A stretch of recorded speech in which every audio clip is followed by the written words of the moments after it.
Good morning and good afternoon. Welcome to Snowflake Office Hours with Mode Analytics, a company building collaborative tools for data scientists and analysts. Today I'm joined by Ben Stansel, co-founder chief analyst at Mode. As a member of the product leadership team, Ben is responsible for overseeing Mode's internal analytics efforts and is also an active contributor to the data science community. I also have the pleasure to speaking with Joel Caron, data scientist at Mode, where he works with product, sales, and marketing teams. Before joining the Mode team, Joel was data and analytics lead of global community operations at Uber. Snowflake was first engaged with Mode Analytics as they were re-architecting their entire data stack. As a company that is constantly evolving and iterating, being able to work with large data sets without the over-provisioning of resources, both in time and people, were important. And my name is Jeannie Liu. I'm a product marketing manager here at Snowflake. I'll be the moderator for today's event. As you may already know, office hours are designed for attendees to hear directly from customers about their data warehousing journey, and more importantly, get all of your questions answered. Two quick housekeeping items. We will hold all questions until the end, but please type them in throughout the presentation in your console. And the slide deck and recording will be made available upon completion of the session. Joel and Ben, we've got a really large audience today. I know they're excited to hear your story, so without further ado, off to you guys. Awesome. Thank you so much, Jeannie. This is Joel, and as mentioned, Ben is here as well. Howdy, everybody.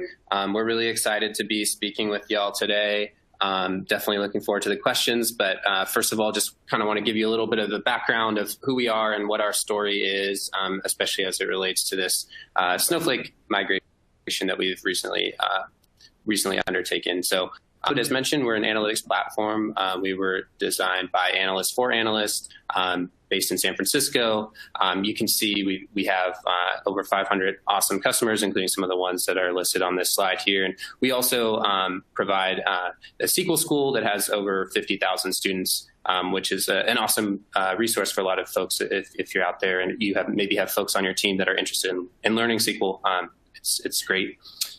So yeah, as mentioned, Mode is an analytics platform. We integrate all the tools and that your team needs to get data behind every decision and make it really awesome to make really cool charts and do stuff in Python or R and all that.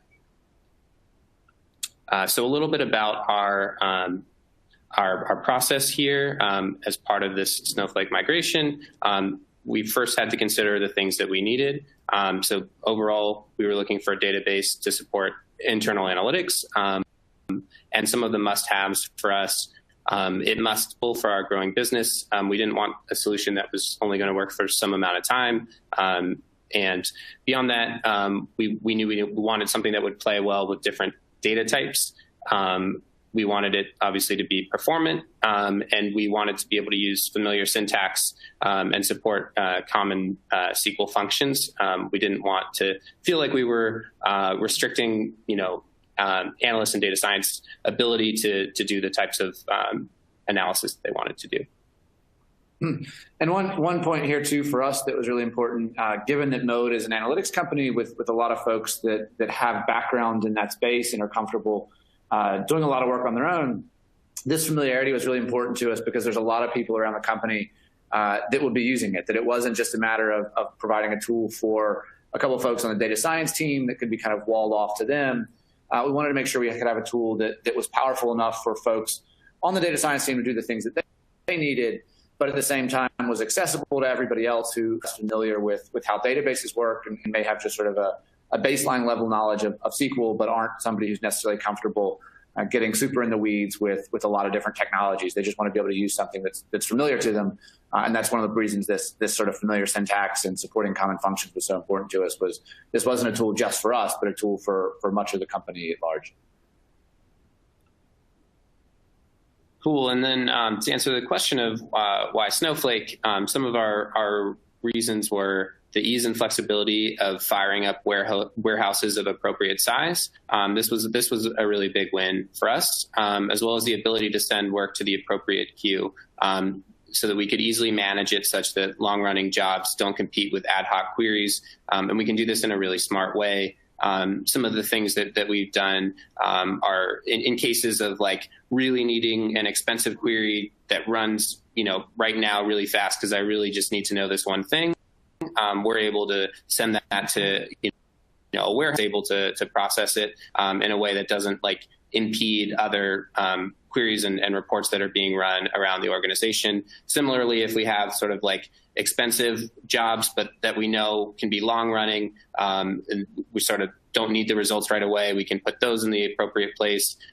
Mode actually allows you to schedule reports. And so we can also set it up so that scheduled queries are running in a different lane than ad hoc queries. So when someone's literally sitting at their computer waiting for a result, they can get it right away. Whereas something that's on a schedule can be a little bit later. So beyond that, it's been really easy for us to monitor and manage. So in cases where, something really heavy did hit our sort of main warehouse, it's really easy to be able to kind of pinpoint where that's coming from and solve it there, and then figure out, what's a better sort of systemic way to manage these types of this type of work.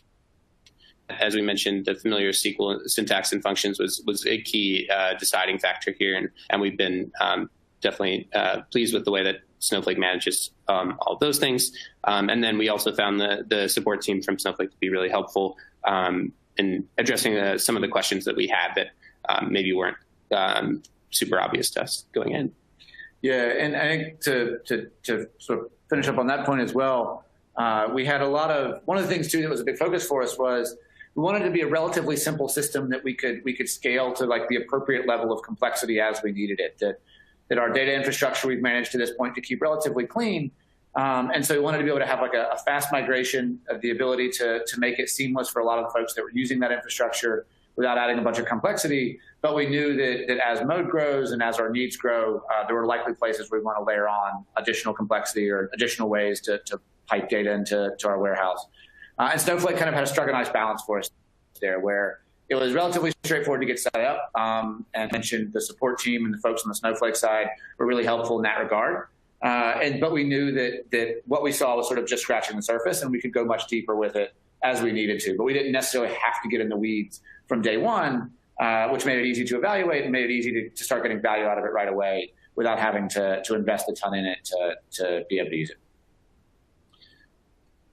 Great. And then just to sort of show off how this all comes together, we have a really quick video here, which kind of goes over a little bit of sort of the functionality with Mode, using on something like Snowflake to be able to allow end users to run parameterized reports, build out stuff. You can see here that we set this up in such a way that you can actually drill through and kind of do some manipulation of the results.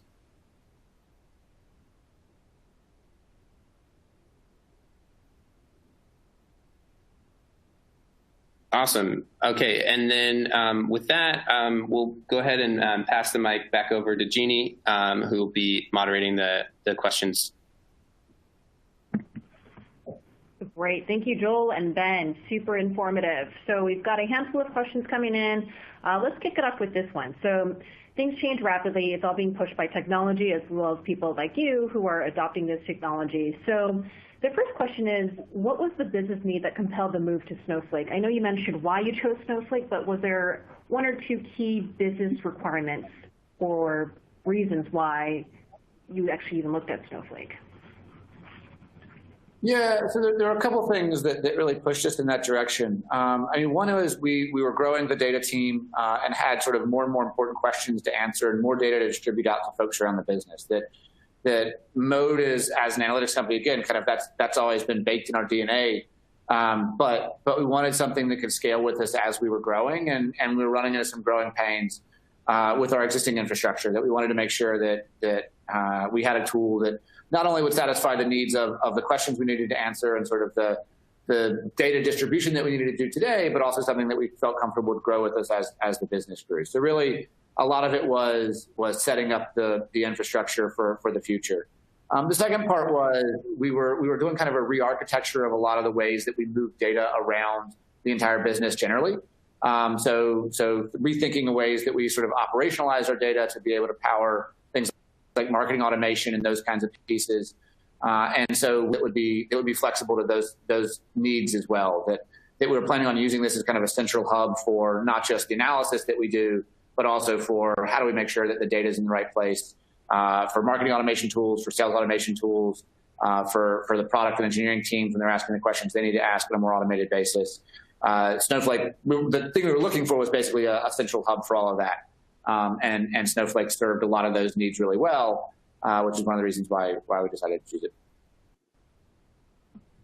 That's great. It's interesting to see how a lot of customers today are using Snowflake really as an anchor. So related to that question is, how did you estimate the compute cost when migrating to Snowflake, and how did your estimates match your reality?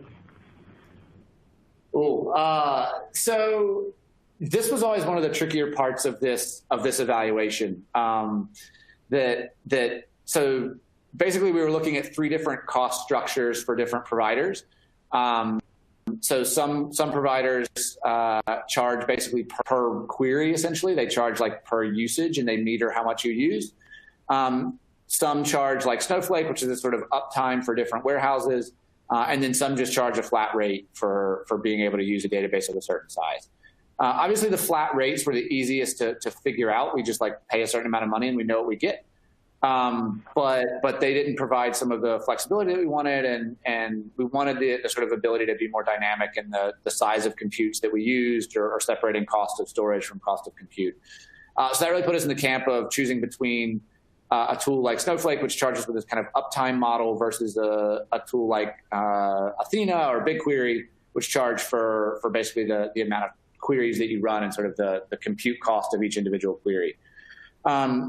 Neither of those are things that you can precisely estimate. Obviously, we were able to do reasonably well with Snowflake because we knew which warehouses we were going to use, and sort of said we'd estimate that we're going to be using like an ETL warehouse or data 7. We know that's going to be up all the time. We'd estimate that our analytics warehouses are going to be up, 8 to 12 hours a day, roughly, depending on how much people in the office are using it. And kind of some of the more special lanes that Joel mentioned about having these faster warehouses when we need them. We could kind of ballpark how often we thought we might use those. And then we could back out from that where we thought the costs were going to go. That estimate has actually come in a little bit under where we expected it to be. So we've been pleased with that. So it hasn't, but we've been reasonably close. So we haven't had any sort of like way off moments from that. That is, and one of the things too that's actually been a nice change, or one of the things we like about Snowflake relative to some of the like pay per compute warehouses, where you charge for every query, because then one, we don't have to worry about running one giant query that costs us $50 that we like accidentally did a bad join that's going to be really expensive, and 2, it's a little bit more predictable where we can estimate how much we're going to use the warehouse, more probably estimate how much data we're going to use in each individual query.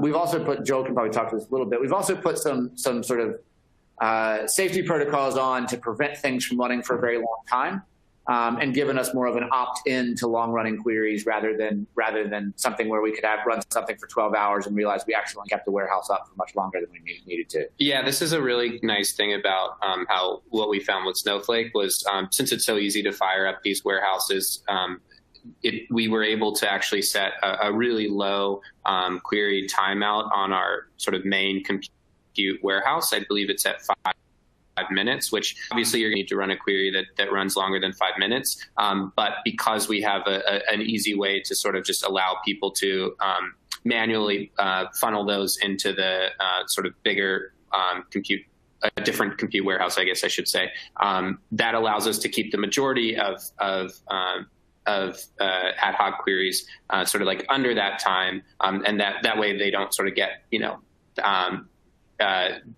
backed up if there's a long running job in there. So that's been really nice, and that's been something that I think is a general problem in a lot of databases. Is just sort of like everyone's trying to get resources through the same straw at the same time.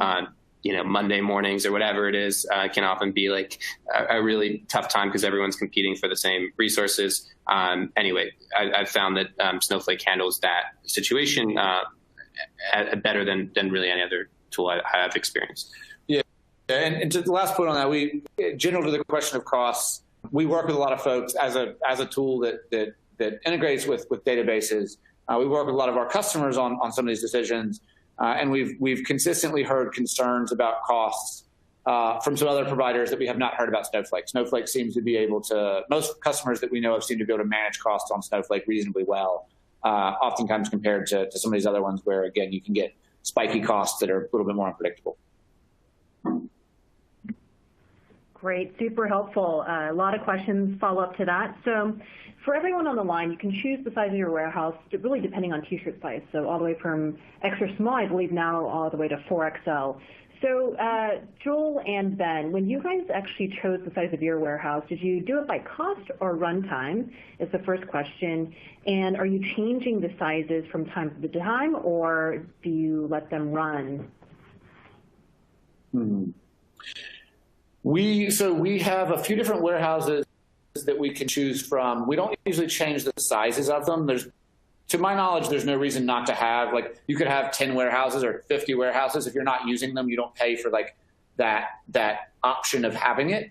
Obviously, if someone accidentally uses it or you make that easy to do, then you could potentially be paying for it. But the fact that you have like an additional lane doesn't cost you anything unless you use it. So we have a few different options, like Joel mentioned, for different use cases that we primarily use a couple, but we have a bunch of different sort of special ones if we need them that are largely not up and not things that we're paying for. To the question about how did we choose for cost versus runtime, we primarily chose for cost, and this is actually one place where there's a slight thing to think about here, which is while queries that are run on a twice as big warehouse will run twice as fast, they often don't necessarily cost half as much because there is like this uptime element where your uptime, not the amount of query time. The downside, like the upside of that is it's much easier to predict. The downside is that if a query runs for 30 seconds versus 60 seconds, you don't pay necessarily half as much. You pay for how long that warehouse is up. So what we tended to do was we would have more of like sessions for, okay, we know we have a really important thing. We'll spin up a big warehouse and run some queries against that really big warehouse. And then when we know we're done with it, we'll wind it down so that we have a little bit more control over that cost there. Yeah, and I guess it's also maybe worth mentioning that where we are now, the majority of our compute happens on an extra small, and we've been very pleased with the performance there. So yeah, I mean, take that for what it's worth. Every company is going to have sort of different sizes of data, and so that's just from our perspective. But like, extra small is still very robust for our needs. Yeah, and we've been able to get away with the ingestion side of it, which is our warehouse is up 24/7 using the extra small, and it's not like the fastest thing ever, but it's definitely fast enough. It's often running in the background. We don't need it to be something that's nobody's sitting around waiting for those queries to finish. So it's been more than enough for us. Great. And this is an interesting question. So again, for everyone on the line, there is the ability to spin down a warehouse after a certain period of activity, and you can set that to be 5-10 minutes. So the question was, did you guys change this parameter is the first one? And I found this one to be interesting. Did it require any adjustment in the way people work? For example, did people try to finish their work ASAP to allow the virtual warehouses to come down? Was cost or runtime a factor in how people did their jobs? So we did change the spin down time to something pretty aggressive, particularly for the big ones. For the ones that are up 24/7, it basically doesn't matter because those are always going to be up. I think we may have changed the time of how long it takes. So basically, we have like there are two primary warehouses we use. One is the one we use for like ETL, and the other one is the one we use for kind of our regular standard queries that we're running basically all day during the workday. I don't know if we changed the spin down time for that one because the caching side of that is valuable. Plus, it's up enough that an extra 5 or 10 minutes on top of what we're already using it doesn't add materially to our cost. Yeah, and then to answer the question about changing behavior, I don't think we did. For one, like beyond our team, I don't think that the other users of Snowflake really understand the dynamics. And we've set this up in such a way that sort of the default warehouse that all of the queries through our mode organization are going through the sort of main compute lane that I mentioned. The other warehouses that we've talked about are pretty much just things that our team uses in like very special cases of like, I mean, you can imagine that those cases come up where you need to do an ad hoc thing that's potentially really expensive and very time sensitive. But those are the types of questions that the data science team here would answer, not just sort of like the business user. And we've built sort of our data model in such a way that the types of queries that business users would be running should have no problem running in the sort of main compute warehouse and completing in under 5 minutes, unless they've done some really, really wacky self-joining. So yeah, I would say like it really hasn't changed behavior for one, because beyond our team, I'm not sure that folks are really aware of how this works. And that's probably a good sign that we've set this up in such a way, or Snowflake has also enabled us to set it up in such a way that we're not like just making a decision between just question or how much is it going to cost. That's definitely not a calculation we do. And that actually, and one of the reasons we chose Snowflake was because of that, and we didn't have to make too many changes. Whereas again, the sort of pay per query cost structure introduces a lot more of that of like, oh, do we want to query this really big table? Do we need to query the big table? Should we add more limits to it to make sure we restrict how much we're querying it? You become a little bit more sensitive, or our concern was we would become a little bit more sensitive, and we've heard this from folks we've worked with on that cost structure than you do on the Snowflake cost structure, since once a warehouse is up, you can just use it sort of to your heart's content until you're ready to be done with it. Great, super helpful. So let's zoom out a little bit. One of the things you mentioned was you needed a solution that supported the common familiar syntax and common functions. So when you looked at other solutions, how does the SQL syntax compare with what Snowflake offers? Yeah, so everything is similar-ish now. I think that BigQuery, for instance, is the biggest gap here, and they're closing it, to be frank. Like BigQuery, when they originally launched with sort of BigQuery SQL, which was this weird, not quite SQL, but close enough, but like frustratingly close that everything feels like it should work, but doesn't quite. They've gotten away from that, and they I think a couple years ago probably released this standard SQL, which is a more like ANSI SQL standard. It's still got a couple like little weird edges to it. I mean, every query flavor of SQL will have some weird edges. Snowflake appeared to be the most basically Postgres-like to the things we looked at. I think actually Snowflake and Redshift kind of come in the same on this, that they're basically extensions of Postgres or feel that way. And given that that's where a lot of us come from, and sort of that seems to be the most commonly accepted flavor of SQL, that also has things like functions and windowing functions, and it's not MySQL where you can't do things like date trunc or basic operations. Then that's basically what we were after, was a Postgres-like with some niceties built around it, and Snowflake seemed to do a good job there, again, along with Redshift, to be honest. Yeah, I mean, just to sort of like add on to Ben's point, like it's a good question, I guess, like what do we mean? What's familiar to us when we say it's familiar? Like this is, for us, like just Postgres and the various flavors of that is what's familiar. I can imagine, I guess, if you've spent your whole life in MySQL, then that would be more familiar to you. But for us, it means like basically, Postgres and the ilk. And one other thing actually too is we didn't want to have to worry about like which partition might we be querying, or sort of the infrastructure behind it. To us, we wanted the interface to be, it's a database full of tables. That's all you really need to know, and the technology that sits behind that is abstracted away from you. If you get into the more NoSQL-like warehouses, or the sort of sit on top of that, then you often have to start understanding a little bit more of the data structure of what you're querying, rather than just like treat it as though it's tables and not have to worry about any of the underlying pieces. And so the more we could remove that kind of overhead from us having to write the queries that we needed to write, the better off we thought we'd be. Great, super helpful. So now let's look at your actual architecture, or maybe your usage scenario. So are you guys, the scenario that you use Snowflake for, is it both for the data lake approach as well, or is it more of a focused data mart approach? A mix, probably. So we use it we have basically we put a bunch of stuff into it, and we're fairly indiscriminate about what we put into it. So I think that we're ingesting things through 3 or 4 primary sources, or primary sort of channels. One, we have a third-party ETL vendor, one of these kind of point and click. Actually, the market themselves is ELT vendor that extracts data from third-party SaaS applications and dumps it into Snowflake. We also pull data out of warehouses that we have internally that we funnel into Snowflake. And then we have some event streams that we write directly into Snowflake as well through Snowpipe or other means.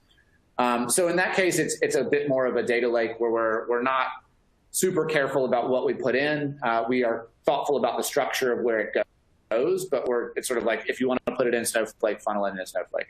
We then have a layer, which Joel can probably talk to you a little bit more. We have sort of a modeled layer on top of that. We use an open source tool called dbt that we use to model that data out into this little bit more of a structured data mart. And so there it's the tables are dimension tables and fact tables. And that's the layer that is primarily used by folks around the business.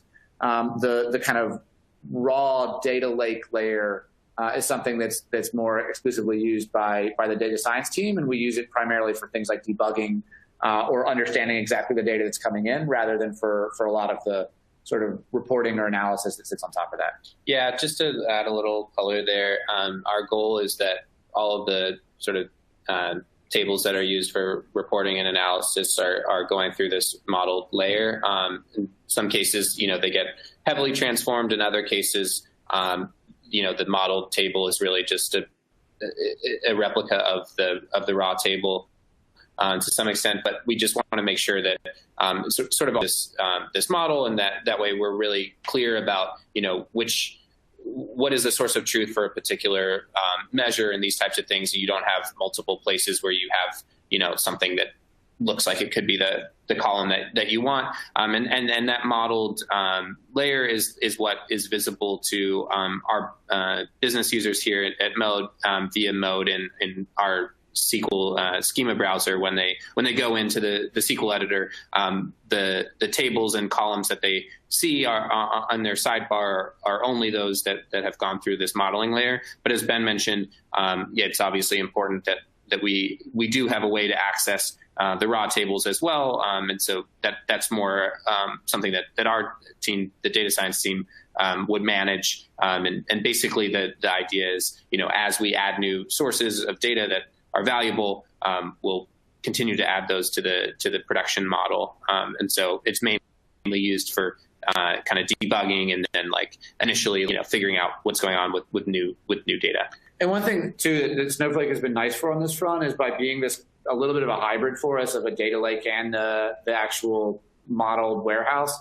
By existing in one place, it makes it much easier to debug. Like anybody who's built this kind of data mart knows there will be times that data comes in and you're like, I have no idea why it looks this way. Something seems horribly off, and you spend time digging into what happened in the process. And by having everything in one place, making all those tables joinable to each other, and you can interact with raw data as well as modeled data directly in one place, it makes that process just much, much easier rather than it being a black box of we have one type of warehouse for our data mart, another type of warehouse for our data lake, and we have to wonder how in the world did this thing get from S3 into some other warehouse and it came out the way that it looked. It's just a much easier process for us to see it all kind of operating in one spot. Great. We have a couple more questions coming in specifically about the product, so let's dive into those. So have you guys used the variant data type to deal with NoSQL? And if so, is it effective? We have, I believe the chart formatting and things like that are that. I think we don't use it a ton, so we try to be fairly structured about the data that we pull in. Even the kind of event logs that we pull in, we still try to make sure that we're writing them in a relatively structured way. So we're diligent about making sure we're not just ingesting sort of giant blobs of JSON and kind of hoping for the best. We have used it in some cases where there are data structures in warehouses that are like JSON that are designed for an application or something that's what we need to parse. I don't think we've had any problems with it. I don't in this case, it's worked fine for us. I don't think I would have like one comment one way or the other. And in some ways, that's a good thing. Like I wouldn't be able to point to it and be like, anything's gone wrong, which is in some cases the best you can hope for in these sort of scenarios, I would imagine. Yep, makes sense. And what's your preferred environment to interact with Snowflake for queries? So are you guys on Worksheet, do you use NoSQL, or is there something else that you use? Well, yeah, we use Mode, our product, to as a sort of place that we're pushing all the Snowflake. Yeah, that's what we like as a company. We build a product that integrates with these sorts of tools. So we are biased, and we use that. It works well. We haven't had problems with that either. But the Snowflake interface, the sort of web console, we've used from time to time if we need to be able to get in and check things like users or cost or those sorts of things. And we found it to be pretty intuitive. We don't do a ton of stuff in it. We don't need to, basically. Like, you do a little bit of user management, some warehouse management, checking costs and things like that. But for the most part, the day-to-day interactions are very much with other tools and primarily Node. Excellent. And are you using Snowflake IDs, or have you opted in to use the single sign-on? So most folks at Mode do not have Snowflake logins. There's actually very few people who do. Because we use it, we put Mode on top of it. Most people are accessing Snowflake through Mode, which is a third-party query tool, like we mentioned. So most people, there's, I think, only 3 or 4 of us actually have logins directly. In those cases, we are using a single sign-on with like a 2-factor auth. But again, most people are rarely logging into it. We've been pretty restrictive into who actually gets console access, because again, there's not much reason for it. Yeah, it's pretty much only like admins that have access. Yeah. I don't think we have actually users that are logging into Snowflake that aren't admins. Yeah. Excellent. A couple more questions specific about ETL. So what are you using for ETL? Do you prefer to bring raw data in directly into Snowflake and use NoSQL to cook your fact table, dimensions, aggregates, etc.? Or are you using some other tools that do the transformations before loading data into Snowflake? We load data in raw and have a very strong preference for that, and would very much encourage that for other folks that we use. So there's a whole class of tools that does this: Fivetran, Stitch Data, Segment, Blendo. I feel like I'm forgetting one other one that basically does like point and click, replicate data from a third-party source into a warehouse. Can replicate it into Snowflake or other places like Redshift and BigQuery. We very much encourage folks to do that with raw data and not do any transformation in flight. One, transformations in flight often become black boxes where stuff goes wrong and you can't figure out why.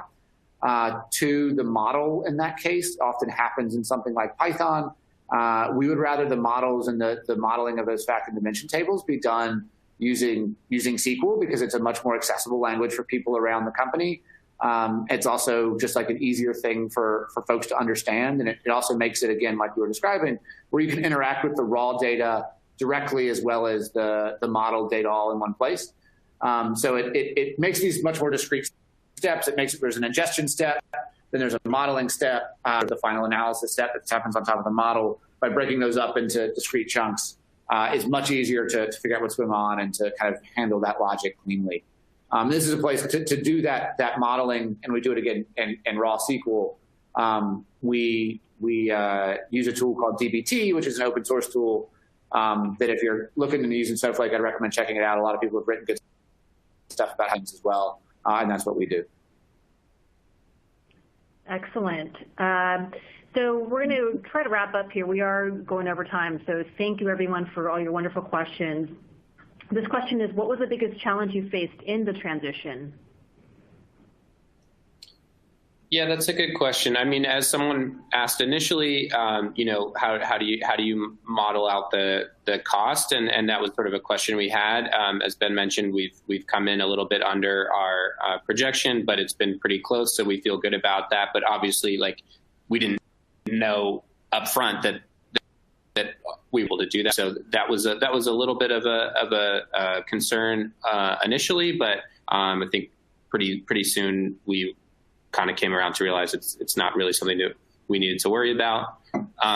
Beyond that, I don't know that we had any serious sort of Snowflake concerns. Obviously, anytime you're going through a transition, moving from anything to anything else, there's going to be some sort of challenges that you run into, just because it's a fair amount of work involved in that process, and there's all kinds of things. So yeah, it was a big project.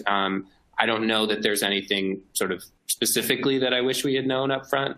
Yeah, I don't think there's anything I wish we had known necessarily. There were a few places where I think if we're making the transition, we would have expected things a little bit differently. So I can think of 3 places where the sort of unexpected things came up that wasn't like a thing to sort of wish we knew ahead of time, but just like a kind of useful bit.